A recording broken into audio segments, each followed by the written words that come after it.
Saturday morning. So எப்பவும் போல் school ருட்டீனுக்கே வந்து எந்திரிச்சிட்டேன். எந்திரிச்சு இன்றைக்கி வந்து கண்டிப்பாக பார்க்கிங் ஏரியாவை க்ளீன் பண்ணியே ஆகணுன்ட்டு அது ஃபுல்லாக க்ளீன் பண்ணேன். ஏன்னா கிட்டத்தட்ட ஒரு வாரம் ஆகிப்போச்சு அதெல்லாம் க்ளீன் பண்ணி. பட் அவ்வளோ டஸ்ட்டு இல்லை. வீக்லி ஒன்ஸ் ஆர் ட்வைஸ் மட்டும்தான் வந்து இந்த பார்க்கிங் ஏரியாவை க்ளீன் பண்ணுவேன். ஸோ எல்லாம் க்ளீன் பண்ணி முடிக்கும் போது மித்ரன் குட்டியும் வந்து எந்திரிச்சு வந்துட்டான். பாஸ்ட் 1 வீக்காக மித்ரன் டோனட்ஸ் வேணும் வேணும்ன்ட்டு ஒரே ரகலை.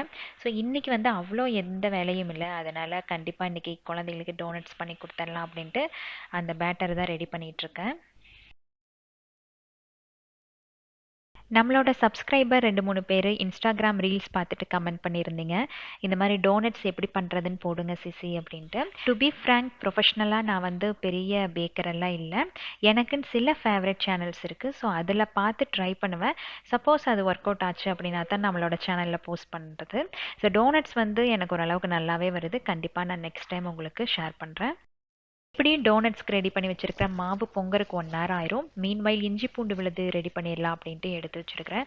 1 வீக்காக யோசிச்சுட்டே இருக்கேன் எப்படா அரைக்கலான்ட்டு. ஸோ இன்றைக்கி கொஞ்சம் ஃப்ரீயாக இருக்கங்காட்டி அது பண்ணிடலான்ட்டு எடுத்து வச்சுருக்கிறேன்.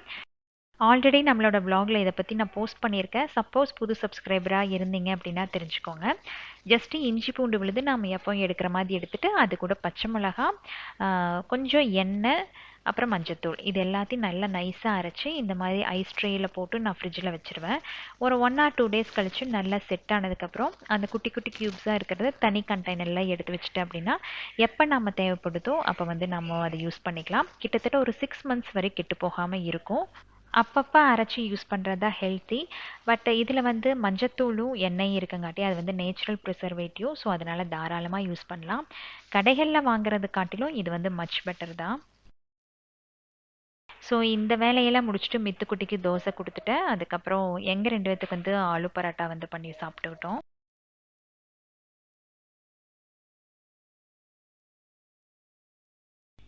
ஸோ பிரேக்ஃபாஸ்ட்டு முடிச்சுட்டு கொள்ளு பொடி ரெடி பண்ணிடலான்ட்டு பாப்பாவோட ஃபேவரட் பொடி. அது வந்து லாஸ்ட் வீக்கே காலி ஆயிடுச்சு. ஸோ சொல்லிகிட்டே இருந்தால் ரெடி பண்ணி வைங்க வைங்கன்ட்டு.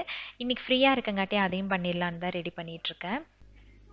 நான் வந்து ரொம்ப சிம்பிளான இன்க்ரீடியன்ட்ஸ் வச்சு இந்த கொள்ளு பொடி வந்து அரைச்சிருவேன். 1 டம்ளர் அளவுக்கு கொள்ளு, அதை நல்லா ஃப்ரை பண்ணி எடுத்துக்குவேன் ஆயில் சேர்த்தாம. அதுக்கப்புறம் 1/2 டம்ளர் அளவுக்கு உளுந்து, அதையும் வந்து நல்லா ஃப்ரை பண்ணி எடுத்துக்கணும். ப்ரிஃபரபிளி இந்த தோல் இருக்கிற மாதிரி உளுந்து எடுத்துக்கிட்டோம் அப்படின்னா கொஞ்சம் ஹெல்த்தியாக இருக்கும். ஸோ இதையும் நல்லா ஃப்ரை பண்ணி எடுத்ததுக்கப்புறம் ஒரு 1/4 டம்ளர் அளவுக்கு வந்து வெள்ளை எள்ளு, அதையும் நல்லா ஃப்ரை பண்ணி எடுத்துக்கணும். ஸோ இது கூடயே காரத்துக்கு தகுந்தாற் போல் வரமிளகாய் வந்து ஃப்ரை பண்ணி எடுத்துக்கணும். நான் வந்து கொஞ்சம் பெங்களூர் மிளகா அப்புறம் வரமிளகா 2யும் வந்து ஃப்ரை பண்ணி எடுத்துக்கிறேன். அது கூட கொஞ்சம் உப்பு, பெருங்காயம், அவ்வளோதான். இதுக்கு சேர்த்த வேண்டிய இன்க்ரீடியன்ட்ஸ் வந்து இவ்வளோதான். ஸோ இது எல்லாத்தையும் நல்லா ஆற விட்டு அரைச்செடுத்தாலே சூப்பராக நம்மளோட கொள்ளு பொடி வந்து ரெடி ஆயிரும். இது வந்து ரைஸுக்கும் பாப்பா நெய் ஊற்றி சாப்பிடுவா. அதே மாதிரி தோசை இட்லிக்கும் வச்சு சாப்பிடுவா.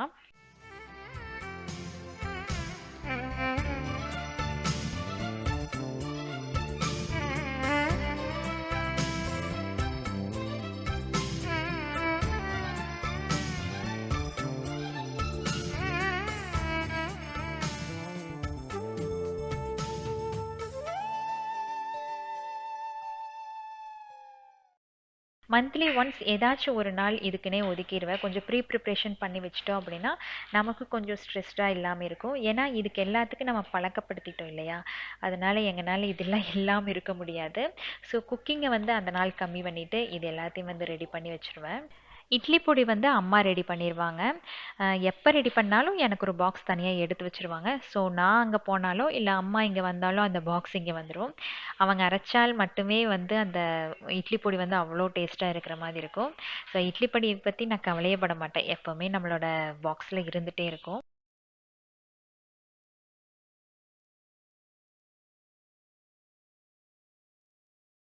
ஸோ பேரலாக இந்த வேலையெல்லாம் நடக்கும் போதே டோனட்ஸ்க்கு எல்லாமே நான் ரெடி பண்ணி வச்சுட்டேன். மாவு நல்லா பொங்கி வந்துருச்சு. இனி வந்து சுட்டு எடுக்க வேண்டியது தான்.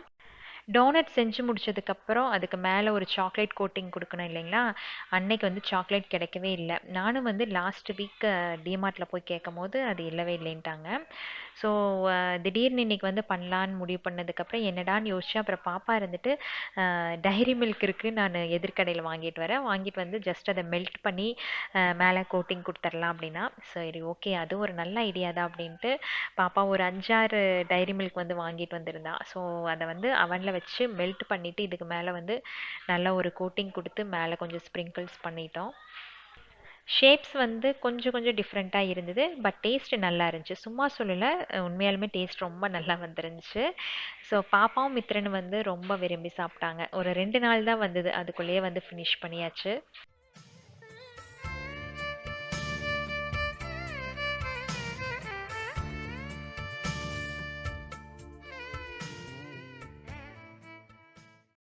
இன்னைக்கு டெரஸ் கார்டனில் சின்னதாக எப்போ போல் ஒரு ஹார்வெஸ்ட்டு. நம்ம அகத்திப்பூ செடி இருக்கு இல்லைங்களா, சாரி அகத்திக்கீரை செடி, அதில் வந்து பூ வந்து பூக்க ஆரம்பிச்சிருக்கு. ஒரு 10லேருந்து 15 பூ டெய்லி பூக்குது. அன்னன்னைக்கு பொரியல் செய்கிற அளவுக்கு நமக்கு வந்து பூக்கிறது இல்லை. ஸோ அதனால் 1 வீக் வந்து சேர்த்தி வச்சுட்டு அதுக்கப்புறம் ஒரு நாள் பொரியலாக பண்ணிக்கிறது. யூஸ்வலாக இந்த செடிகளுக்கு பந்தல் போடுறது, சப்போர்ட் கொடுக்கறது, இந்த மாதிரி வேலையெல்லாம் அவர் சூப்பராக பண்ணி கொடுப்பாரு. பட் 1 மந்த் அவர் இல்லாதங்காட்டி இந்த வேலையெல்லாம் அப்படியே நின்று போச்சு. ஒரு மாதமாக அவர் வந்து டெரஸ்க்கே வரலைன்னு தான் சொல்லலாம். ஸோ இனி ஊர்லேருந்து வந்ததுக்கப்புறம் கட்டாயப்படுத்தினாலும் கூட்டிகிட்டு வந்து இந்த டெரஸ் கார்டனை பார்க்க வைக்கணும். கொஞ்சம் வந்து அவரைக்காய் வந்துருந்துச்சு. எனக்கு அது அவரைக்காவா இல்லை மொச்சையானே தெரியல. ஸோ ஃப்ரெண்டை கூட்டிகிட்டு வந்து காட்டினேன். அவங்க வந்து இது அவரைக்காய், இன்னொரு செடியில் வந்தது வந்து மொச்சைன்னு சொன்னாங்க. ஸோ அதனால தான் அதை வந்து இன்னைக்கு ஹார்வெஸ்ட் பண்ணி எடுத்துட்ருக்கேன்.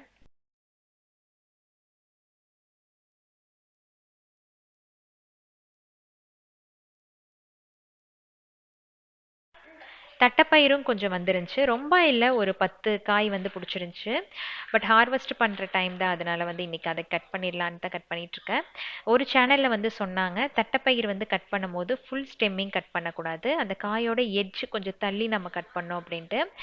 ஏன்னா இன்னும் சில மொக்குக வந்து அந்த எட்ஜில் இருக்குமாமாங்க. சப்போஸ் நம்ம அந்த ஸ்டெம் ஃபுல்லாக கட் பண்ணிட்டோம் அப்படின்னா காய் வந்து அவ்வளோ காய்க்காது அப்படின்னு சொல்லி சொன்னாங்க. ஸோ அதனால் இந்த மாதிரி வந்து கட் பண்ணி எடுத்திருக்கேன். இது சரியா தப்பான்னு எனக்கு தெரியல. பட் அவங்க சொன்னங்காட்டி அந்த மாதிரி வந்து கட் பண்ணி எடுத்திருக்கிறேன். ஸோ இன்னைக்கு வந்து நம்மளோட குட்டி தோட்டத்தில் வந்த குட்டி ஹார்வெஸ்ட் இது தான். அகத்திப்பூ, தட்டைப்பயிர், கொஞ்சம் பச்சை மிளகா, கொஞ்சம் அவரைக்காய், அப்புறம் வந்து சங்குப்பூ.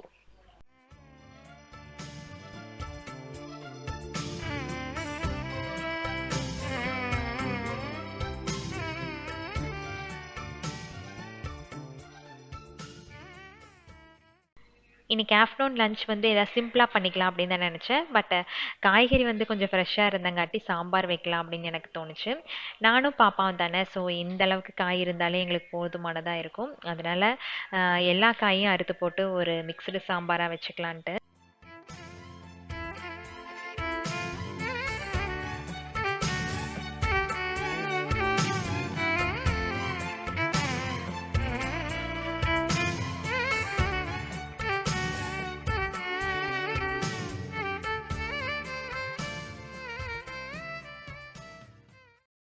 ஸோ சிம்பிளான லஞ்சோட இன்றைக்கி வந்து முடிஞ்சு. ஒயிட் ரைஸ், சாம்பார், தயிர், அப்புறம் வந்து கொஞ்சம் சிக்கன் வந்து நேற்று பண்ணது இருந்துச்சு.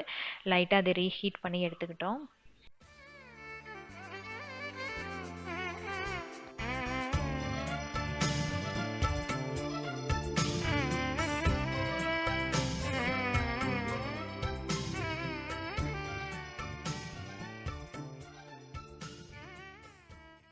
ஸோ மித்துக்குட்டி வந்து தூங்க போனாலோ இல்லை தூங்கி எந்திரிச்சாலோ உடனே வந்து ஃபீடிங் பாட்டில் கண்டிப்பாக தேவைப்படுது. 3.5 இயர்ஸ் ஆச்சு, இன்னும் வந்து இதை விடுற மாதிரி இல்லை. நானும் வந்து எவ்வளவோ சேஞ்ச் பண்ணுறதுக்கு முயற்சி பண்ணுறேன், ஆனால் வந்து அவன் மாறுற மாதிரியே இல்லை.